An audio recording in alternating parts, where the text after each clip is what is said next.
Found Family, Book 1, After the Dust Settles, Chapter 4, The Fine Print.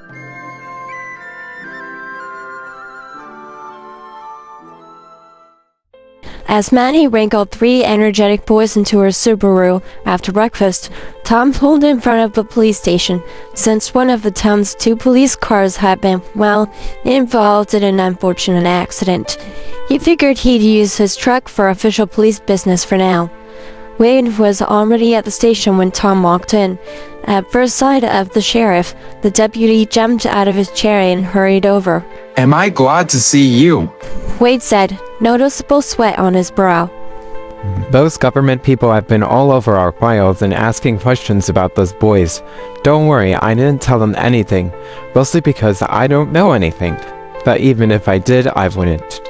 He paused, body tense in excitement. So, are you keeping them? Do they have powers like Sonic? What are their names? Tom held up a hand. Wait, slow down. Breathe. The deputy nodded, taking a few deep breaths. Yeah, okay. Right. Let's take this one step at a time. The sheriff said, moving to his desk. Those agents have been in our files? Wade nodded. They wouldn't tell me what they were looking for. Something about classified information. Like in those movies where the government is trying to hide something, right? Tom was less amused. Right. Did they take anything? No. Okay, I guess that much is good. They were asking about the boys? Yeah, mostly about what type of powers they had and if I had any interaction with them. I gave him my best poker face and said I didn't know anything. Tom rolled his eyes. Your poker face is pretty bad, Wade. But considering you actually don't know anything about them, I guess it all worked out. Right. The deputy did a quick look around and moved closer to Tom. So, are you keeping them? He gave Wade a slightly annoyed look. They're not stray dogs, dude. It's up to them if they want to stay. Oh, right. Think they will? Tom sighed, rubbing a hand across the back of his neck. I don't know. It's so new and they're still pretty unsure about things. It hasn't even been a full day since the Robotnik fight. Well, Sonic seemed to settle in pretty well after the first fight on Main Street. Sonic already lived on Earth and was familiar with all of us. Tails and Knuckles aren't, and they come with their own childhood traumas, which could complicate things. Knuckles. Wade whispered before turning back to Tom. That's the red one? He's the guy who went after Sonic and the little fox kid?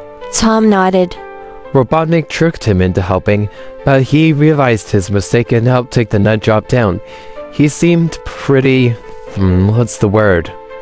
Well-behaved since he's been with us. Like a good kid. Just trusted the wrong person. Like Anna did in Frozen? That Hans. What a jerk. Wade, focus, buddy. The deputy blinked and gave Tom an embarrassed smile. Sorry. So what about the fox? Tails is super smart, but he's been rejected a lot in his life. I think he's been alone for most of it.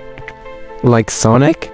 Kinda, but I also get the feeling he was bullied too, because he was different. Sonic didn't have that, just the isolation. Tom furrowed his brow. Saying it like that made it seem as though 10 years of isolation wasn't a big deal. Like it didn't have a lasting, painful impact on the boy, who even now had his moments of panic if Tom or Maddie left without letting him know. Tails feared rejection, Sonic feared abandonment. 2 sides of the same coin. Tom? He blinked, and this time the embarrassed smile was on his lips. Sorry, Wade. Kinda got lost in my thoughts for a minute. Wade gave him a small smile and dismissive hand wave. Hey, no problem, Sheriff. I get it. You've got 2 more kids to think about now. It's a big change. I don't blame you for being worried about them. Tom shook his head. I'm not worried. I probably should stop talking about it anyway. The deputy said, glancing towards the station door. Those government guys are still wandering around. Don't want them to overhear anything they shouldn't, right? The sheriff turned to look towards the door. People in black uniforms wandered about outside, occasionally picking up and bagging something from the ground. Evidence, no doubt. But what kind? And what would they do with it once they had it back at their super-secret government hideout? Tom closed his eyes, giving his head a quick shake. No sense wondering or worrying about those kinds of things. He wasn't exactly in any position to demand answers now, was he? For 8 months he had hidden an alien boy in his attic, lying to the government of his whereabouts. And now there were 2 more aliens currently under his care, tentatively. Which reminded him, Hold down the fort, Wade. he said, clipping a walkie-talkie to his shoulder. I've got to see a man about a house. Just the man I wanted to see. Commander Walters said as Tom approached him in front of the mean bean. The place had been taped off as the military combed through the computers inside to get more information on Robotnik's past activities. Feelings mutual. The sheriff said, hooking his thumbs in his front pockets. I have a favor to ask. The commander signaled a female soldier who nodded and hurried away. I have that paperwork ready for you and your wife to sign. Tom raised an eyebrow. That was fast. Walters gave him a stiff smile. This isn't our first rodeo, Sheriff. You mean you've tangled with aliens before? I'm afraid that's classified. The soldier reappeared, carrying a large envelope. Walters took it and handed it to Tom. All the places you need to sign, date, or initial are marked. Fill it out and return it to me ASAP. I'd very much like to get this part of my mission finalized, so I can concentrate on other matters. Tom looked at the packet in his hands, an eyebrow raised. He had come home with more paperwork when he bought his last truck. I'm surprised there's not more. I don't suppose I could let a lawyer look it over. The military man gave him a thin-lipped smile. The government does not officially comment, confirm, or condone any speculation on alien existence. So any lawyer you may find would not have the current law or precedent to compare the terms to. Well, that sounds ominous. Walters shook his head. All the paperwork says is you and your wife will assume responsibility for the aliens, keeping them safe and out of trouble until the government deems their abilities necessary for country or planetary protection. Tom blinked. What? Those are very unique aliens, Sheriff Wachowski, with very unique powers. As we've seen with Robotnik, they have proven very useful in dealing with threats the military can't. So you think you'll just call them into duty to fight anytime you see fit? If the situation calls for it, yes. They're just kids. You can't just draft them into service when it suits you. They're aliens, Sheriff, not exactly covered under our Constitution. Tom gaped at the man. You can't seriously think we'll be okay with that. With wondering every day if you'll be knocking at our door to send these kids, Commander, off to fight whatever war you started in the world. Commander Walters gave the man a hard stare. To be frank, Sheriff, the United States government doesn't have to leave these aliens in your care at all. We are only doing so as a means of keeping them contained, and hopefully preventing them from becoming threats themselves. The sheriff said nothing. How do you respond to someone who clearly only sees the boys as aliens or potential super soldiers to be sent off to fight a battle they may have no stakes in? The commander softened at Tom's horrified expression and pulled the man to a quieter spot, tucked out of the way of the busy throng of military soldiers. After a quick look to assure they were not being observed, he spoke quietly. Look, Tom, this is off the record, but Robotnik had ties to things that go deeper than anyone could have imagined. I have no idea what he's doing or what we might find, what dangers there still might be. I'm hoping we won't need to call these boys in to deal with it, but frankly, they may be the only ones who can. You called them boys that time. Tom said, his brow furrowed. What was this man playing at? Not aliens. There are some in my own unit I don't trust completely. The older man said, glancing around. I need to play everything by the book to keep the jackals from nipping at my heels. I've been doing this a long time. I know when to stick to the playbook and when to throw a few curves. He looked back at Tom. I have grandkids about their age, so I completely understand your reservations. But I give you my word, they will only be called if we have exhausted all other options. Tom shook his head. Why should I believe you? The commander locked eyes with him. Because right now, I'm the only one keeping, shall we say, more ambitious people above me from swooping in and just carting those boys off to some secret government lab for testing. Tom looked away as he considered this. If movies could be believed, the government wouldn't treat aliens very nicely, especially ones with such impressive powers as the boys. Walters had pretty much confirmed those suspicions. But Tom was usually a pretty good judge of character. And right now, his cop sense wasn't gone off much.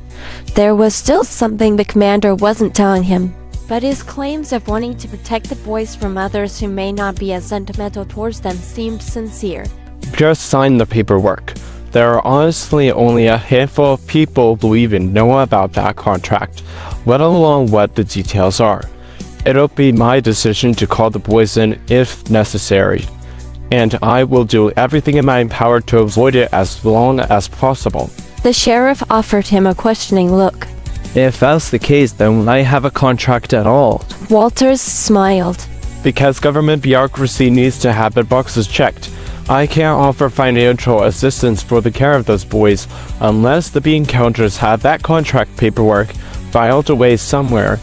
They don't care what's on it, just that it says government will pay somewhere on there. That reminds me, our house suffered a bit of, unintentional demolition when Robotnik arrived the other night. I was wondering if I'll get a team over first thing tomorrow morning to get you patched up. Walters said, holding up a hand. Consider it a government apology for teasing Sonic, but I'll need that paperwork signed before I can offer any other assistance. Tom looked down at the packet in his hands. This seemed wrong somehow, but what other choice did he have? Now that the government knew about all three boys and that he and Maddie had cared for Sonic over the past 8 months, he felt his relative anonymity vanish. He wasn't just some sheriff in a little town in Montana anymore. Now he was alien dad, or guardian at least. So as long as those boys were on Earth, the government would always have an eye on them. Walters may have started out as a cold, hard-nosed jerk, but Tom had to admit he seemed to want to try and protect them all, at least as much as he could. Okay, He said, and Walters gave a relieved sigh. I'll look this over with Maddie tonight and we'll get it back to you as soon as we can. Perfect, thank you. Walters turned to walk away before stopping. Did you ever try the never-ending pasta bowl at Olive Garden? Tom smiled. Amazing. I know, right? Incredible. Commander Walters turned and returned to the flow of activity moving outside the mean bean. Tom looked at the packet again and uttered a sigh. Maddie wasn't going to like this at all. The rest of the day passed relatively normally as could be hoped. Tom and Wade helped direct traffic around the ruined Main Street and met with the owners of all the damaged businesses along it. Tom had worried that yet another showdown would have turned some opinions against Sonic, but nearly everyone was understanding and forgiving, saying things like, "Not his fault, some crazy guy wouldn't let things go." Sonic stepped up, protected his town. "You've got a good kid." Gunn had promised to get assistance in to clean up the mess, but the citizens of Green Hills were understandably suspicious of the government agents. They refused to answer any questions regarding Sonic, preferring to keep their Blue Devil as mysterious to the military as possible.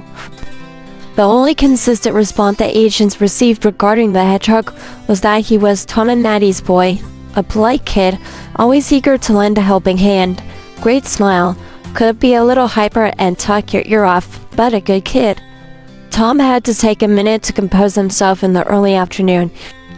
He knew his town was a friendly place where people stepped up to help each other, but he didn't realize just how much they had accepted Sonic into their fold until now.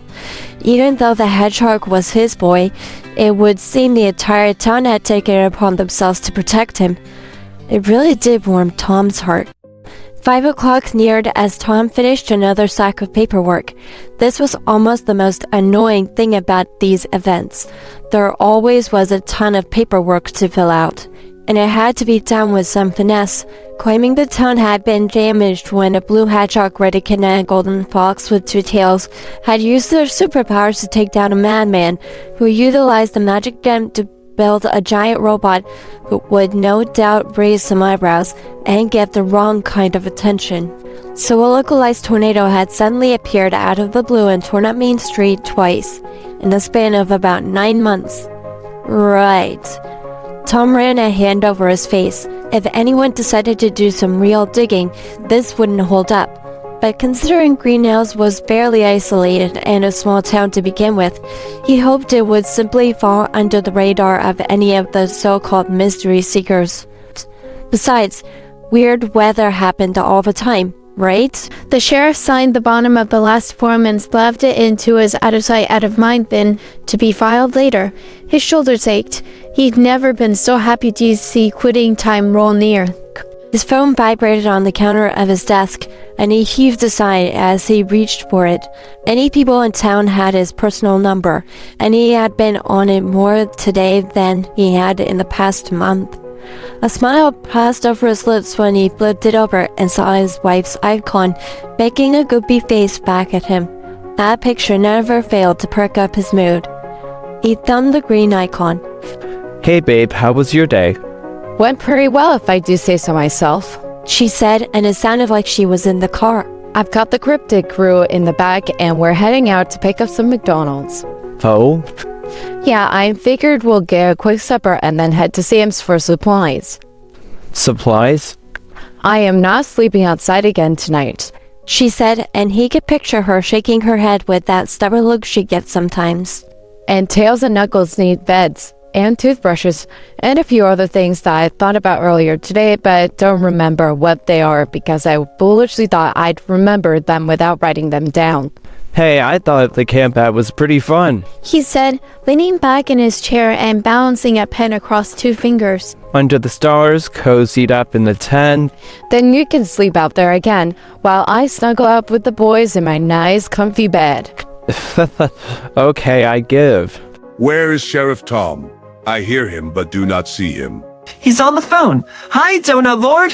Hey bud, everything go okay at the clinic? Oh yeah, I got the blood work done. No sweat. Phone? It's a communication device, that little rectangle Miss Maddie used to take our picture with earlier. That's right. It connects to my car so I can talk without holding it. It's safer that way. Clever. An efficient method for surveillance or to coordinate an attack. Tom rolled his eyes with a smile. Not everything is about fighting, Nux. One can never be too careful, Sheriff Tom. Enemies could be anywhere. I'll keep that in mind. Anyway, Maddie said, obviously trying to wrestle the conversation back on track. I'm pulling into Mickey D's now. Do you want to meet at that little park near the antique store to eat? Sure, I'll be heading out in a few. Okay, see you soon. I love you. I love you too, Maddie. Tom hung up, a smile on his face. Standing, he leaned back to give his spine a stretch. Well, Wade, He said, unhooking his walkie and tucking it back into his drawer. I think we've done enough policing for today. The deputy gave a yawn as he nodded. Lots of stuff going on right now. Yep, The sheriff loosened his top button as he headed out towards his truck. but it'll settle down. You head home and get some rest. I've got to head out and meet up with the family. He threw Wade a wave and slid into his truck before a thought struck him, and he sat stunned for a moment. The word was out of Tom's mouth before he even registered it. Family. Not the others, not Maddie and the boys. Family. It had simply slipped out, but it had felt right. Seemed he was accepting Tails and Knuckles a lot faster than he anticipated. Not that he disliked the boys, they were just new. He was as unsure about them as they were about him and Maddie, or at least he thought he was. The thing is, now that he thought about it, they reminded him so much of Sonic during the road trip over 8 months ago. Heck, crazy, death-defying. What the heck am I doing? Road trip to San Francisco. Sonic had seemed confident too, sure of himself, until those quiet moments in the bar while making his bucket list, in the hotel room, on the roof. In those moments, Tom saw the young, scared, lost kid he really was. And that's really what Tails and Knuckles were. Kids. Kids who have been given a rough hand in life and done their best to deal with it. Knuckles lost his entire family and had been on his own for a long time. All he knew was survival. Tails had been rejected by everyone, now simply expected it as his life. All he knew was loneliness.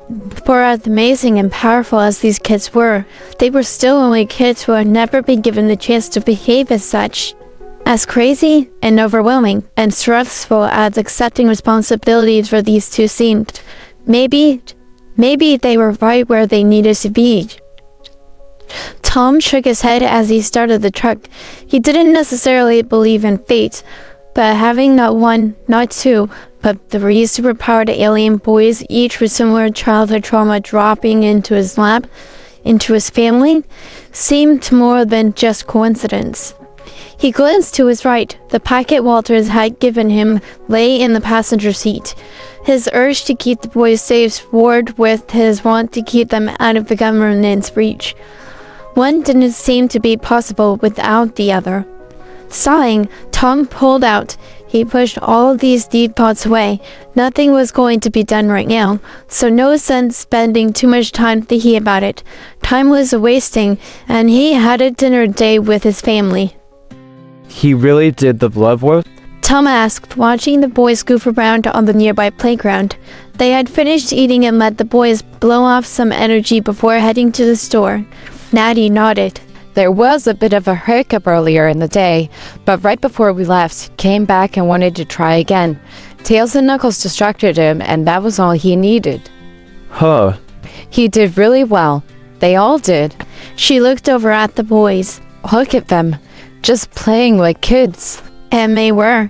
The playground had a tall tower on one side, accessible only by a single ladder on the outside. Sonic apparently assumed control of this tower as the king. Tails and Knuckles were currently scaling the tower to try and dethrone the hedgehog, who was throwing bits of mulch in defense. Tails landed on the peaked roof and lowered his head to peer into the little room at the top. Your sneak attack shall not succeed. Sonic declared and tossed a handful of mulch at the fox boy, and Tails pulled back, laughing. The echidna, meanwhile, had climbed the tower on the opposite side of the ladder, and finally managed to enter the top, after a quick scuffle in which Sonic spouted things such as, You are a worthy opponent. and Your strength rivals my own. Knuckles swept the hedgehog off his feet and hung him over the railing by his ankles. Tom felt a momentary sliver of fear as Knuckles dangled the blue boy, what must have been 12 feet off the ground. The echidna had tried to kill Sonic not 2 days before, after all, but it passed quickly when he noticed both boys were laughing. The evil hedgehog has been vanquished. The echidna bellowed, his deep baritone echoing across the playground. His reign of terror has ended at long last. Long live the hero Echidna warrior. Hooray for the hero. Tails cheered, hovering over the other two. The kingdom of Parklandia is free once more. Your sneak attack was very effective, young fox. Knuckles said, giving Sonic a little shake. Clever distraction for my ambush. Oh, cruel fate! Sonic lamented, throwing a hand against his forehead dramatically. I am undone! You never know, they faced down a giant robot bent on killing them just yesterday. Tom said, shaking his head. Look how happy they are. They need this. Natty said, looking back at her husband. They all just need to be kids. Yeah. Tom's brow furrowed as his mind wandered back to the packet on his passenger seat. Maddie cocked an eyebrow at him. Is something wrong? He blinked, offering her a smile. Just thinking about something. I'll tell you later. Uh-oh. She said, straightening up. That doesn't sound good. Later. Okay. But you know it's just gonna bug me all night. She turned towards the boys. About time to wrap it up, guys. We've gotta get to the store. A chorus of groans floated their way, and Knuckles gave Sonic a flip to catch him under the arms. The echidna looked over towards the park bench. The emerald? Knuckles asked, brows furrowed. Matty held the bag up. He had been hesitant to leave it, but it swung awkwardly as he tried to climb the playset. Safe and sound. He visibly relaxed at the sight of the bag. 5 more minutes? Come on, we were good at the clinic. 10 more minutes, only because you were very good today. The chorus sent up a cheer as Knuckles gently dropped Sonic to the ground. The echidna was now the king of the tower, and Sonic and Tails tried valiantly to overthrow him. they did not succeed. Sonic trailed behind Tom, the pair wandering the bakery section of Sam's Club. All in all, today had been weird. A lot of emotions. That knot that had appeared in his chest when they walked into the clinic this morning was still there, pushing itself against his ribs. It would lessen sometimes, but never seemed to go away entirely. Something on your mind, bud? You're uncharacteristically quiet tonight. Tom asked as they checked out some donuts. The hedgehog forced a smile in place. Nah, just a bit tired, I guess. And it has nothing to do with your new friends? The man cast him a sideways glance. Sonic pulled his lips tight. Did it? Sure, the only reason they were here right now is because they had to buy Tails and Knuckles some stuff for home. 2 new beds will be coming with them, going right up into the attic. His attic. His personal private space that won't be so private anymore, and won't be so his anymore. He glanced around. Maddie had taken the other boys to the clothing section to pick up some new socks. They were nowhere to be seen. He turned back to Tom. Do you think they'll stay? Tom raised an eyebrow. I thought you wanted them to stay. You nearly went all zappy at the Chinese place when you thought they would leave. Change your mind? The hedgehog shook his head. No, it's not that. It's just... He trailed off with a sigh. I guess I just didn't think about where they would sleep. Yeah, there are a lot of little details when you invite someone to live with you. Tom said, picking up a box of donut. A lot more when you invite two. Sonic flattened his ears. Was Tom mad? The beds had been a lot of money, even if Knuckles only seemed to want a mattress. Add a nice stand for Tails, a lamp, some bedding, socks, toothbrushes, and the various other little accessories needed for daily life. And this bill was adding up to be a pretty big chunk of change. Was this too much to ask of Tom and Maddie? They had taken him in, sure, but it had been their idea, and they had all gone through something together, a life or death bonding experience, as it were. So there was a connection. The couple hardly knew Tails and Knuckles, yet Sonic had practically forced them into taking his friends in. But by the same token, Sonic had gone through a life-death bonding experience with Tails and Knuckles too. That formed a connection between the 3 of them, reinforced by their pledge to protect the Master Emerald together. He felt compelled to keep that oath, that connection. He felt like a hedgehog pulled in too. His first bond was to Tom and Maddie, the people who had saved him, taken him in, given him a home and a family, cared for him, loved him, almost gave their lives for him. They were his best friends. Something poked at him about that. A thought that stayed hidden but poked nonetheless. He ignored it. His other bond was with Tails and Knuckles, the 2 boys who shared much in common with him and had risked their lives to help him take down Robotnik. They were the only ones who could possibly understand what he had gone through in his life. Growing up alone, no family, no friends. Different from all the others on this world.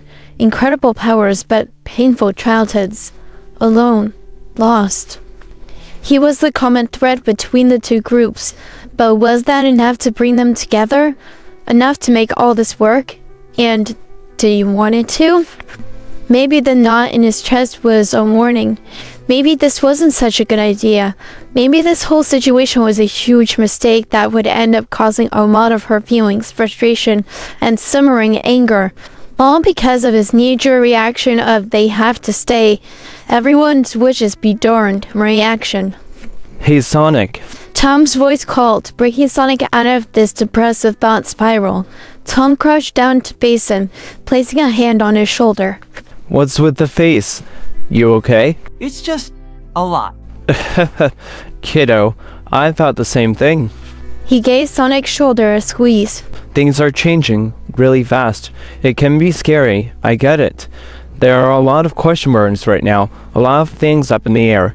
But we're Wachowskis. We'll get through it together. Another squeeze. 'Cause that's what a family does. The boy stared at the man, letting what he said seep in. Change is scary. We're Wachowskis. Family. That hidden thought poked him again. There they are. Maddie said, snapping Sonic out of his thoughts. Figured I'd find you with the donuts. She pushed the cart filled to the brim with snacks, books, clothes, and bedding. Knuckles walked next to her, a hand on the emerald in the bag. Tails held on to the front of the cart, riding it with a wide smile. I think we've got enough to get us through tonight, she said, pulling the cart to a stop. They've got the new TV, bed, mattresses, and nightstand ready to pick up around back. So let's head to the checkout. Yeah, I can already hear my credit card begging for mercy. Tom said, adding the box of donuts to the top of the cart. A thought seemed to occur to him. I hate to even ask, but do you think we need some sort of booster seats for the car? Sonic looked at him in absolute horror. No! He looked down. Now, bud, technically you should have one already. Actually, I'm with Sonic, Maddie said, and Tom gave her a shocked look. Really? According to the x-rays, their bones are all pretty solid, and their muscles are shockingly dense. That's why they can endure so much in fights and not really get hurt. I mean, come on, Tom. We saw what happened during the battle, and none of them really had more than some bruises. A human would have broken just about everything. Tom pointed to Sonic. He was pretty banged up when we found him. He also fell off a bridge. But again, nothing was broken, just bruised. She pointed at Knuckles. He was full-on hit by a car and just had the wind knocked out of him. DJ then puffed out his chest and gave the man a short nod. But Matt... She held up a hand. In any other situation, I'd be agreeing with you. But they aren't human children. They're tough little boogers, and as long as they wear their seatbelts, I'm comfortable with their safety. Tom seemed to consider this and glanced down at Sonic. The Hedgehog gave him a look that essentially said if he did that, he would get his revenge. The man eventually rolled his eyes and heaved a sigh. Fine. Let's get out of here before we spend any more money, he said, and Sonic breathed a sigh of relief next to him. The hole in the back of the house made it easier to get the beds inside. Knuckles did most of the lifting, leaving Tom and Natty feeling both shocked and a little nervous. They knew he was strong, but seeing this non-even 4-foot kid lift a bed by himself and haul it upstairs without so much as breathing hard was a little unnerving. Once everything was inside, Maddie insisted on the boys getting showers. Tails went first, and Maddie helped him get thoroughly shampooed and rinsed. Knuckles was next, but it was more of a challenge getting him in. He insisted he could wash himself in the stream a mile away, but quickly changed his mind once they showed him the definition of hot shower. He stayed in until the water ran cold, much to Sonic's frustration. Once the Hedgehog was done with the fastest shower of his life, seriously, that water was freezing. He wandered out of the bathroom, towel drying himself as well as possible. Spinning himself dry had been banned after the first disastrous attempt all those months ago. Water and loose blue fur had gone everywhere. He blinked at the silence. The downstairs was empty. Ozzy was still at Wade's, but the rest of the family were nowhere to be seen. Hey, where is everyone? He called. No answer. He wandered to the stairs and looked up. Sounds floated down to him. Laughter. A hairdryer. Bits of conversation he couldn't make out. The knot in his chest tightened. He felt like that little hedgehog from before, the one who spent his life hiding. The one who hovered outside homes, listening to life and happiness, but never a part of it. The one who is all alone. Because right now, standing in the dim downstairs of 55 Plymouth Drive, with the tarps covering the large hole in the wall flapping softly in the evening breeze behind him, he felt those uncomfortably familiar feelings crawl back. The loneliness, the sadness, the longing. Logic clicked its tongue at him. They only moved upstairs to get the others settled in while you were showering. You don't exactly need an audience to shower, right? There have been plenty of other nights when Tom and Maddie were off doing their own thing while you did something else. It's not a big deal. Stop blowing it out of proportion. He furrowed his brow. That made perfect sense. Was everyone supposed to just stick around downstairs while he showered? He wasn't the center of the universe. There was stuff to be done, and it was best to make use of the time before it got too late. Still, fear nibbled at his mind. Normally, when Tom and Maddie did their thing, it felt like a commercial break. Like at any moment one of them would be back talking to him, including him in something, making him feel a part of things. It didn't feel like he was excluded, like they had something more important to do than deal with him. He flashed back to when he first came to stay here. How scared he was, how nervous he was, how utterly terrified he was that he'd say or do the wrong thing and they'd kick him out. He looked back up the stairs, listened to the laughter, the warmth up there. It sounded normal, natural, like those other two boys had always been here, and felt like they belonged. Already, it hadn't even been 2 days yet. Emotions swirled inside him, and he felt goosebumps crawl up and down his arms. Sadness, jealousy, fear, loneliness. But it took him a few seconds to identify the main one, the one that made his stomach clench and guilt surge. Anger. He was angry, but at whom he couldn't really say. At Tails and Knuckles for daring to feel so comfortable and welcome in his home. His home when it had taken Sonic weeks, months to do so? At Tom and Maddie for daring to accept the boys so quickly, and caring about them so much? At himself for feeling these selfish, negative emotions in the first place when this whole setup had been his idea to begin with? He didn't know. Maybe none of them, and there was something else that ate at him and he refused to see it. Maybe a little of all of them. He just didn't know. It wasn't fair. They sounded so happy. Did any of them even notice he wasn't there? Did any of them care at all? As if on cue, the hairdryer cut off and he heard Maddie's voice as it neared the top of the stairs. You're the one who insisted you could put it together, she was saying, throwing a look over her shoulder as she descended the stairs. I don't want to hear it. I'm gonna see what's taking Blue so long. Turning back, she noticed Sonic at the base of the stairs. Her smile brightened.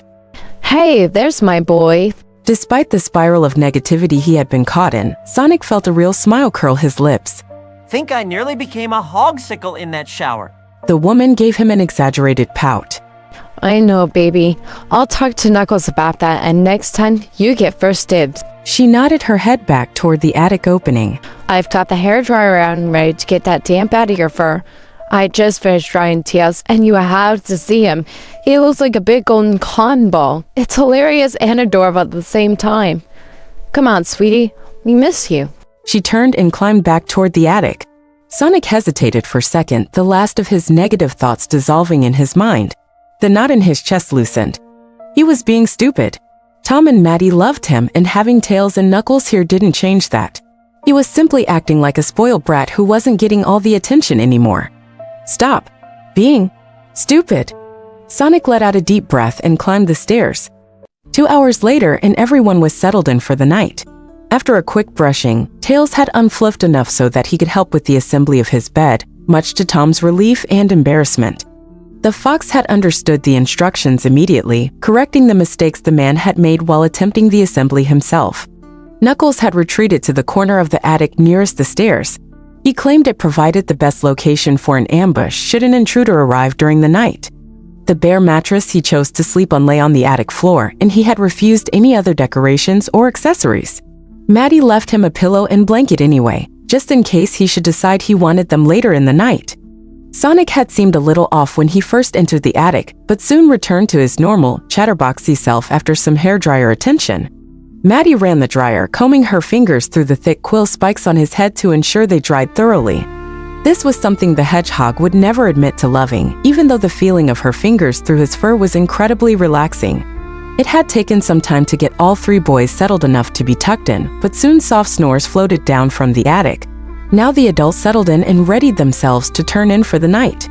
Tom sat at the end of the bed, watching his wife wrap her hair in a scarf.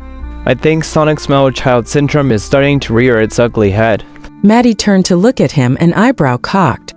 Already? Yeah, he seemed kind of off at Sam's. I think the reality of the situation is starting to hit him. His wife uttered a small sigh as she slid into bed and pulled the covers over her legs. He did have a bit of a dark cloud over him at the clinic today. I thought it was just because of the whole don't want to be here thing. How are the others doing? She shrugged.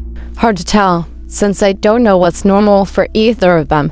Knuckles is still being very well behaved, and I can't tell if it's because of his warriorness or because he's nervous about being here. Tails is being pretty non-decisive. Tom gave her a questioning look. She gave another shrug. But I don't know how to explain it. It's like he doesn't want to say what he really wants. He just refers to Sonic for everything. Whatever Sonic wants is fine with me. He's really latched on to Blue. The sheriff nodded. I noticed that. I think Sonic was his first real friend, ever.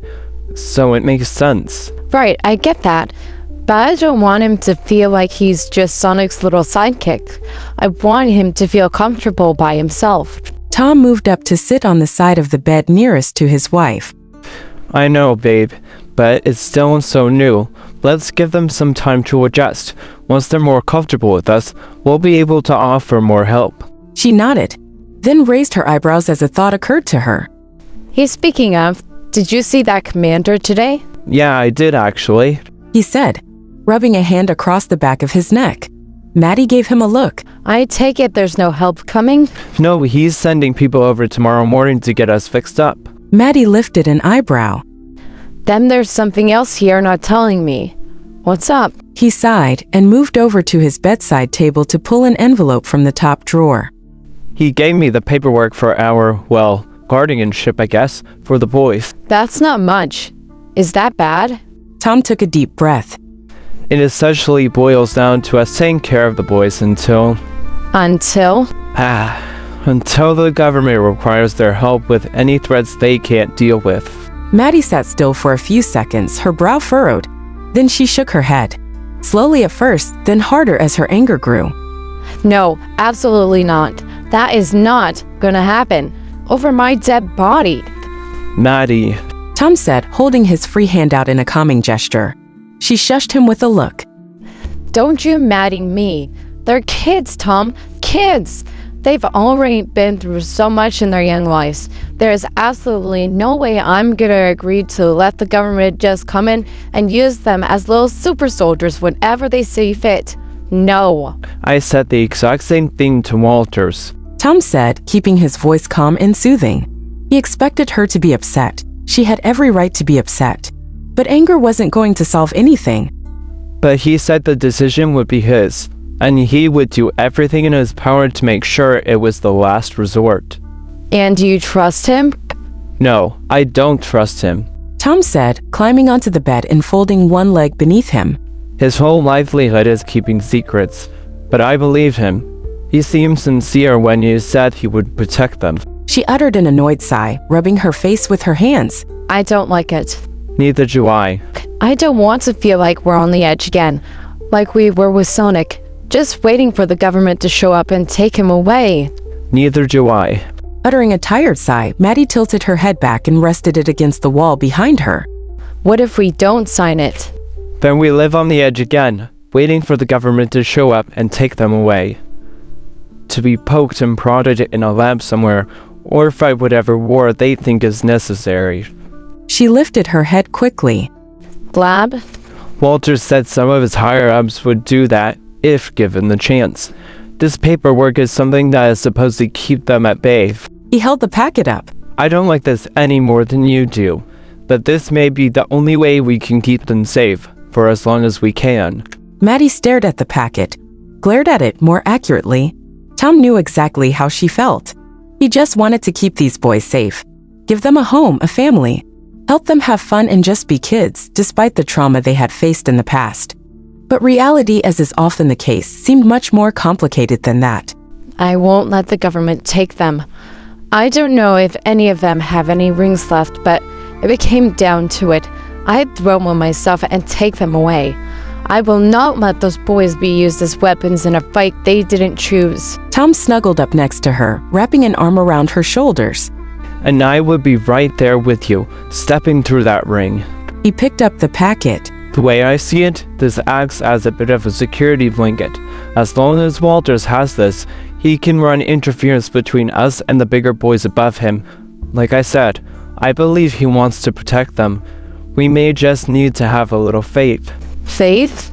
She said, cocking an eyebrow at him. Faith in the same organization that catfished my sister into a sham wedding, that tasered Sonic and locked him in tails in cages like they were some kind of wild animals, that once had Robotnik on their payroll?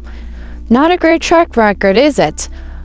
But I'm supposed to have faith they'll do right by those boys? Tom leaned forward and kissed her forehead. Do you trust me? Tom, don't. She shook her head. Don't pull that. This is wrong.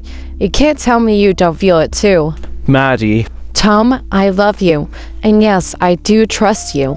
She said, taking his face into her hands. I don't trust them. He nodded, covering her hands with his.